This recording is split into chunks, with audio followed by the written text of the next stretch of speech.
నమస్తే. జన్వాడలో ఉన్నటువంటి కోడి చెరువు. సో కోడి చెరువుని పవన్ కళ్యాణ్ కబ్జా చేసిండనేది అందరూ చాలామంది ఆరోపిస్తున్నటువంటి అంశం. దీనిపైన రకరకాలైనటువంటి చర్చలు నడిచినాయి. రీసెంట్గా హైడ్రా కమిషనర్ సైతం కూడా దానిపైన ఒక క్లారిటీ ఇవ్వడం జరిగింది. సో అందరి ముంగట ఆ చెరువు కబ్జా చేసిందని చెప్పేసి ఆధారాలు కనపడుతున్నప్పటికీ హైడ్రా రంగనాథ్కు మాత్రం కనబడట్లేదు. హైడ్రా రంగనాథ్ మొన్న ఒక స్టేట్మెంట్ ఏమి ఇస్తున్నాడంటే అక్కడ పవన్ కళ్యాణ్ ఎక్కడ కూడా ఆ ల్యాండ్ను ఆక్రమించినట్టుగా లేదు, దాని నిర్మాణాలు చేపట్టినట్టుగా లేదు, మట్టి పోసినట్టుగా లేదు, కేవలం ఫెన్సింగ్ మాత్రమే ఏర్పాటు చేసిండు అనేది రంగనాథ్ చెప్తున్నటువంటి వర్షన్. సరే, ఏదేమైనప్పటికీ కూడా కోడి చెరువు విషయంలో 10 ఎకరాల కోడి చెరువు విషయంలో సో చాలా రకాలైనటువంటి అక్రమాలు జరిగినాయి. సో పాస్బుక్ ఇష్యూ చేయడం నుంచి అది రిజిస్ట్రేషన్ వరకు పూర్తిగా అక్రమాలే. ఒక పక్కన ల్యాండ్, ఇది చెరువు ల్యాండ్ అని చెప్పేసి అది ఆ డాక్యుమెంట్ చూస్తే అర్థమవుతా ఉన్నది. సో పట్టా ఇష్యూ, అతనికి పట్టా చేసేటప్పుడు, రిజిస్ట్రేషన్ చేసేటప్పుడు, పాస్బుక్ ఇష్యూ చేసేటప్పుడు కూడా తహసీల్దార్ కానీ ఆర్డీఓ కానీ మిగతా వాళ్ళందరూ కూడా దీనికి సహకరించాలనేది ప్రధానంగా ఆరోపిస్తూ బక్కా జడ్సన్ గారు లోకాయుక్త కోర్టుని ఆశ్రయించడం జరిగింది. సో లోకాయుక్తలో ఫిర్యాదు చేయడం జరిగింది. ఈ రోజు ఆయన విచారణ కూడా రావడం జరిగింది. సో మాట్లాడేటువంటి ప్రయత్నం చేద్దాం. ఆయన ఏమని కంప్లైంట్ చేయడం జరిగింది, ఎంతమంది పైన కంప్లైంట్ చేయడం జరిగింది, ఈ రోజు విచారణలో ఏం తనని మరి అడగడం జరిగింది అనేది ఒకసారి తనే మన ముందున్నారు. ఒకసారి మాట్లాడేటువంటి ప్రయత్నం చేద్దాం. అన్న నమస్తే.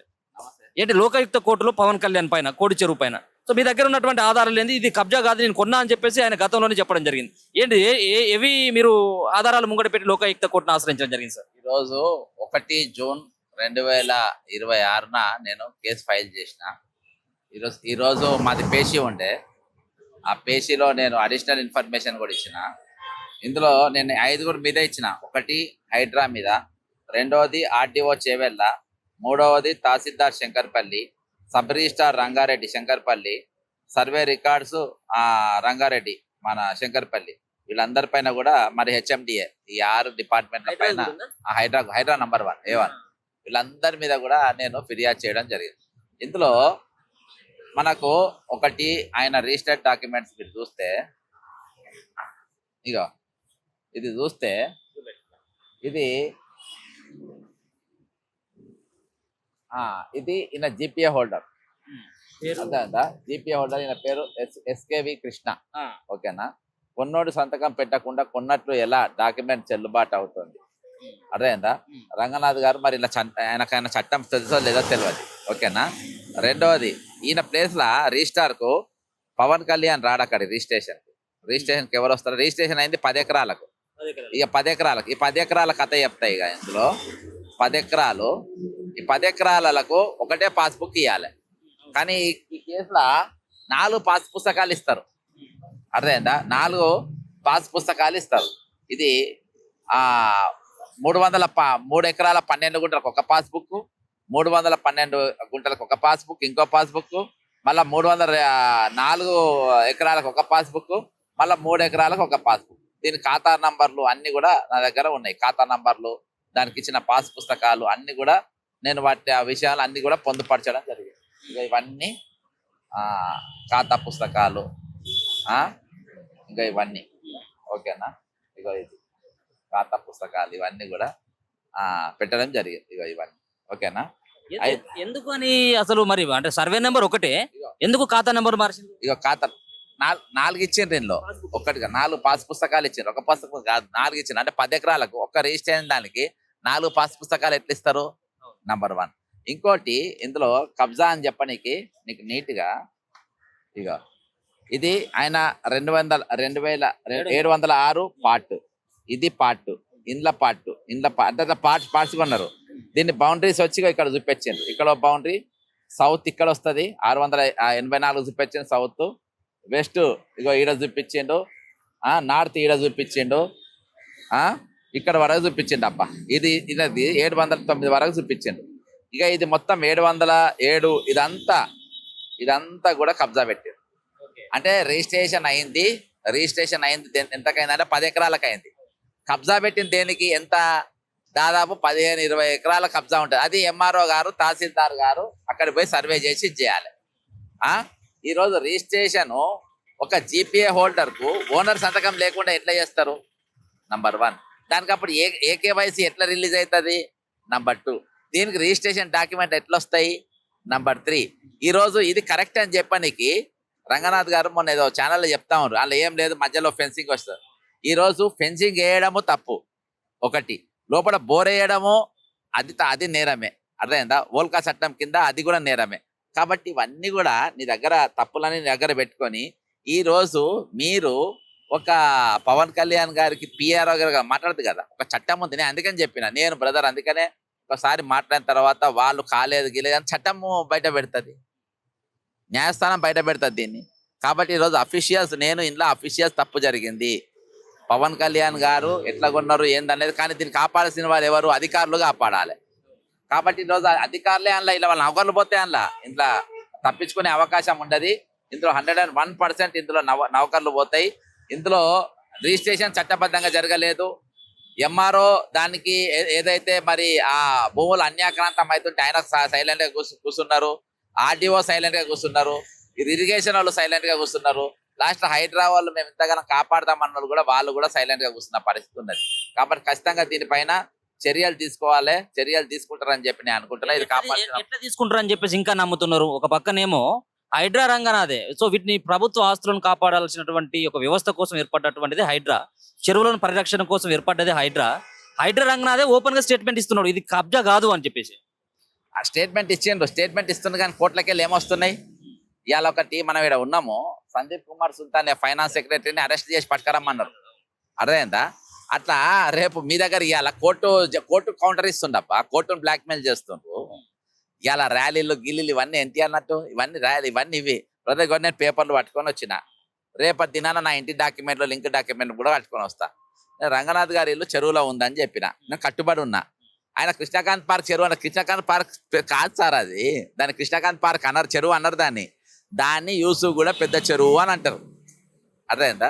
నేను ఇయాటి కూడా నేను ఛాలెంజ్ చేస్తున్నా, నీ ఇల్లు చెరువులో ఉన్నది కాదంటే దాని లింక్ డాక్యుమెంట్ అన్ని తీసుకురా, నేను నా ఇంటి డాక్యుమెంట్ అన్ని తీసుకొని వస్తా, కూర్చొని మాట్లాడదాం. దేనికంటే దానికి నేను మీది చెరువులో ఉందని నేను నిరూపించకుంటే నా ముక్కు భూమికి రాసి పోతా, నా ముక్కు భూమికి రాసి నీకు క్షమాపణ చెప్పి పోతా.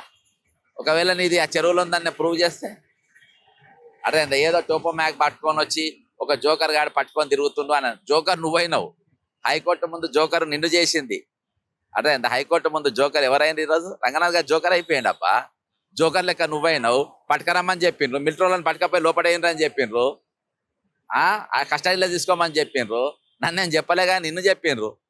ఇవాళ నీకు డాక్యుమెంట్స్, ఇవాళ దాకా నేను ఇంటి మీద డాక్యుమెంట్ చూపించావు, ఇవాళ దాకా నువ్వు ఏం మాట్లాడకుండా మీడియాల ముందు స్టూడియోలో చుట్టూ తిరుగుకుంటా. ఒక ఐపీఎస్ ఆఫీసర్కి ఏం పని సార్? స్టూడియోల చుట్టూ తిరగడానికి ఏం పని? డీజీపీ మన వ్యాస్ గారు ఎప్పుడైనా తిరిగిండ్రా స్టూడియోలో చుట్టూ? శివధర్ రెడ్డి గారు ఎప్పుడైనా తిరిగిండ్రా డీజీపీ గారు స్టూడియోలో చుట్టూ? ఏబి వెంకటేశ్వర గారు ఎప్పుడైనా డ్యూటీలు ఉన్నప్పుడు స్టూడియోలో చుట్టూ తిరిగిండ్రా? నువ్వు ఎందుకు స్టూడియోలో చుట్టూ తిరుగుతున్నావు? కోర్టులో కౌంటర్ చేయడానికి స్టూడియోలో చుట్టూ ఎంత తిరుగుతున్నావు? ఇప్పుడు ఆయన మన స్టేట్మెంట్ కూడా చూసిల్లా, నేను దాంట్లో ఏం పశువులను మేస్తా ఉన్నా, బర్రెలను మేస్తున్నా, గొర్రెలను మేస్తా ఉన్నా, నేను దాంట్లో నేను ఎట్లాంటి అక్రమాలు నిర్మించలేదు, నేను కొన్నటువంటి ల్యాండ్, అది నా ఆస్తి అని చెప్పేసి మాట్లాడుతూ ఉన్నాడు ఒక దగ్గర పవన్ కళ్యాణ్. బ్రదర్ అక్కడ నీతోనే నా సంబంధం లేదు, అక్కడ నేను కబ్జా జరిగింది అని చెప్తున్నా. నేను విత్ ఎవిడెన్స్లు తీసుకొని వచ్చిన, ఎవిడెన్స్ అన్ని కూడా నేను లోకయుక్తకు సమర్పించిన. నేను అధికారులు తప్పు చేసిన అనుకుంటున్నారే, పవన్ కళ్యాణ్ తప్పు చేసిన అంటలేను. అధికారులు పాపం ఆయన తెలియక ఫెన్సింగ్ పెంచుతా ఉండు, ఆయన తెలియకుండా తప్పులు జరుగుతూ ఉన్నాయి. అధికారులు కావాలని ఫెన్సింగ్ పెంచిండ్రు, అధికారులు కావాలని ఈ జాగా కూడా నీదే అని చెప్పిండ్రు. నేను అధికారుల మీద వేసిన కదా కేసు. పవన్ కళ్యాణ్ నేను కేసు వేయలే, పవన్ కళ్యాణ్ నేను ముద్దాయం చేయలే. నేను అధికారులు కోడి చెరువు కబ్జా జరుగుతుంటే సహకరించిన అధికారుల పైన నేను వేసిన. ఎక్కడ కూడా మెన్షన్ చేయలేదా పవన్ కళ్యాణ్ సంబంధించినటువంటి కోడి చెరువు 10 ఎకరాలు అనేది? కదా అది ఆయన జాగానే కదా, అది 10 ఎకరాలు అయిందే కదా.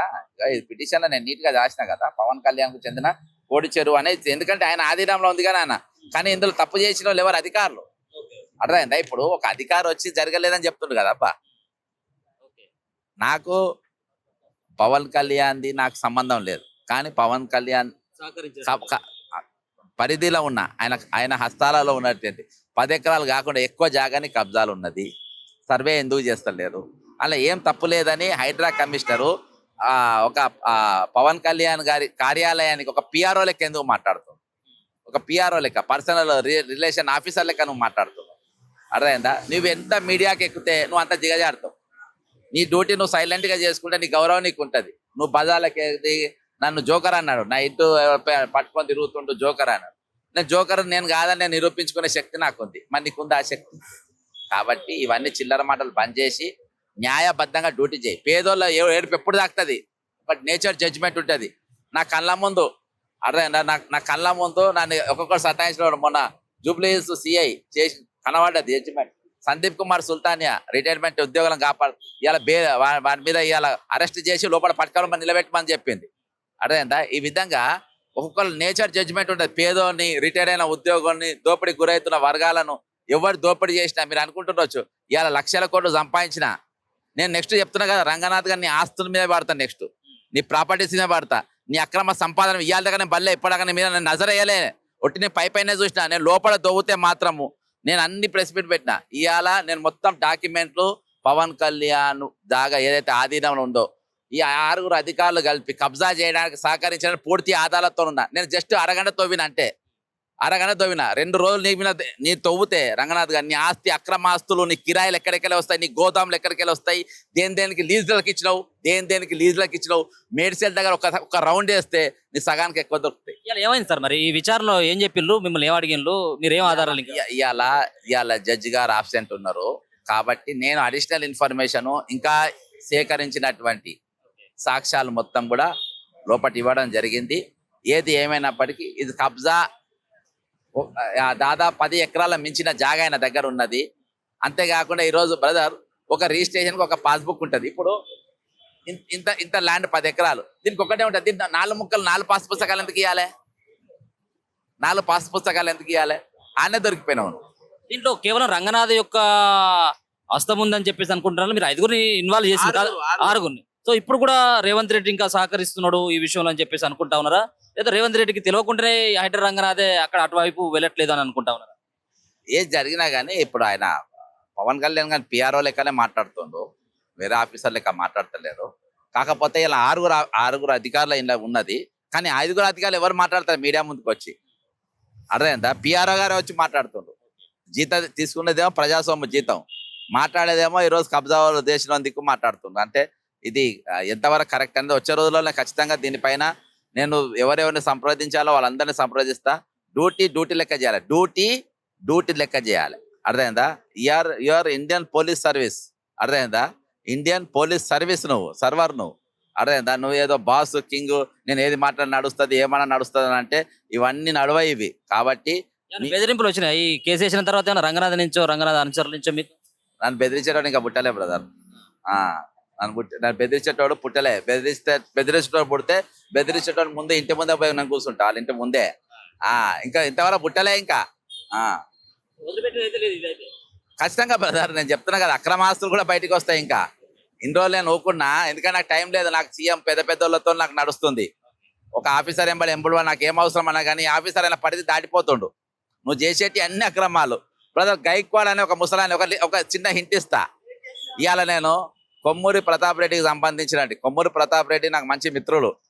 కొమ్మూరి ప్రతాప్ రెడ్డి ఒక వెంచర్కు జాగా కోసము గైక్వాడ్ అనేట ఆయన ఒక 20 గుంటల జాగా తీసుకోనికి ఆయనను భయప్రాంతులకు గురి చేసి అన్అఫిషియల్ గా నీవు దాని మీద సాక్ష్యం చూపినంటే రంగనాథ్ గారు మీరు ఆయన ఫోన్ చేసిన సాక్ష్యాలు చూపి అన్ని సాక్ష్యాలు చూపెడతా, నువ్వు అందులో అందులో బోర్డు పాతినావా లేదా, ఏ విధంగా పాతినావా, ఆయన తీసుకొని దగ్గర నిలబెట్టినవా లేదా, నీ దగ్గర ఉన్న పిఏలు నీ దగ్గర ఉన్న అధికారులు ఆయన ఫోన్ చేసిందా లేదా, గైక్వాడ్ గట్కేసారు. అర్థమైందా? ఇటువంటి ఎన్నో చూపెడతా. లేదా ఒక పిలిపిస్తే బొచ్చిన మంది బాధితులు వస్తారు. అర్థమైందా? రంగనాథ్ గారు మేము 100 ఎకరాలు 1000 ఎకరాల భూములను కాపాడినాం, సో 1000 కోట్ల రూపాయల విలువ చేసేటువంటి ఆ ల్యాండ్ అంతా కూడా మేము పెన్షన్ చేసినామని చెప్పేసి మంచి స్టేట్మెంట్ ఇస్తా ఉంటాడు కదా. సో ప్రభుత్వ భూములు కావచ్చు, చెరువులను కానీ. సో ఈ చెరువు సంబంధించినటువంటి డిఫరెంట్ గా కనబడతా ఉంది ఆయనవే, ఎందుకని? బ్రదర్ ఆ భూములన్నీ ఖాళీ చేసింది రేవంత్ రెడ్డి అమ్ముకోనికి. అర్థమైందా? రేపు ఇది వేలంపాడ పెట్టి అమ్ముకోనికి అని చెప్పి ఆ భూములు అంతే అన్ని ఏవి కూడా ఉంటాయి. ఇంకోటి ఇప్పటిదాకా ఏ ఒక్క చెరువు కూడా బఫర్ జోన్ కానీ ఎఫ్టీఎల్ కానీ దేని కూడా ఇవాళ వరకు దాన్ని ఫిక్సింగ్ చేయలే. ఇవాళ దాకా అట్టే నడుస్తా ఉంది. కాబట్టి నేను చెప్పేది ఏంటంటే ఇవాళ మీ యొక్క ప్రతి పని మా పని, మీ పైసా మీకు ఇచ్చే జీతం మా పైసా, నీ సర్వీస్ అంతా మా కోసమే ఉండాలి. నువ్వు గంటలు పోయి స్టూడియోలో కూర్చొని ఎందుకురా ఇవ్వాలి గంటలు అబ్బా? ఏం పనిపాటు లేదా నీకు పనిపాటు లేదా? ఐపీఎస్ ఆఫీసర్ ఉంటే హైడ్రా కింద పని పెట్టుకొని స్టూడియోలో 2.5 గంటలు ఇచ్చినట. 2.5 గంటలు నా టైం, అది నా పబ్లిక్ టైం, నేను నీకు జీతం ఇస్తున్నా. నువ్వు ఎట్లా పోయి కూర్చుంటావు 2 గంటలు ఎట్లా ఇంటర్వ్యూలు ఇస్తావు? ఎవడన్నా అడుగుతుండా కింద? అర్థమైందా? కాబట్టి ఒక సర్వీస్ లో ఉన్న అధికారి 2 గంటలు 2.5 గంటలు ఈ రోజు నువ్వు ఉండి అది ఇయ్యడానికి వీలు లేదు. ఖచ్చితంగా ఇది అనైతికం. Thank you so much. So మొత్తానికైతే రంగనాథ్ ఐపీఎస్ ఆఫీసర్ కాదు, పవన్ కళ్యాణ్ కి పిఆర్ఓ పనిచేసినట్టుగా కనబడతా ఉన్నది. ఎంత దూరమైనా వెళ్లేందుకు సిద్ధం. సో రంగనాథ్ చేసేటువంటి వ్యవహారాలపైన ఖచ్చితంగా పబ్లిక్ కి తెలియజేసేందుకే నేను సిద్ధంగా ఉన్నాను. కోడి చెరుకు సంబంధించిన విషయంలో అక్రమంగా పెన్షన్ నాటినటువంటి పవన్ కళ్యాణ్ పైన ఎందుకు చర్యలు తీసుకోవట్లేదు? దీంట్లో పవన్ కళ్యాణ్ సంబంధించిన ఒకే సర్వే నెంబర్ లో 10 ఎకరాల భూమికి 4 పట్టా పాస్ పుస్తకాలు ఎందుకు ఇచ్చినట్టు, దీంట్లో అనేక రకాలైనటువంటి అక్రమాలు జరిగినప్పటికీ ఎందుకు చూస్తున్నట్టుగా వదిలేస్తున్నావు రంగనాథ్ అని చెప్పేసి నిలదీస్తాను. భవిష్యత్తులో సైతం కూడా ఖచ్చితంగా నేను ముందుకు వెళ్లేందుకు ప్రయత్నం చేస్తానన్నటువంటి అంశాన్ని బక్క జర్సన్ గారు అయితే తెలియజేస్తున్నారు. చూస్తూనే మన తొలి వెలుగు.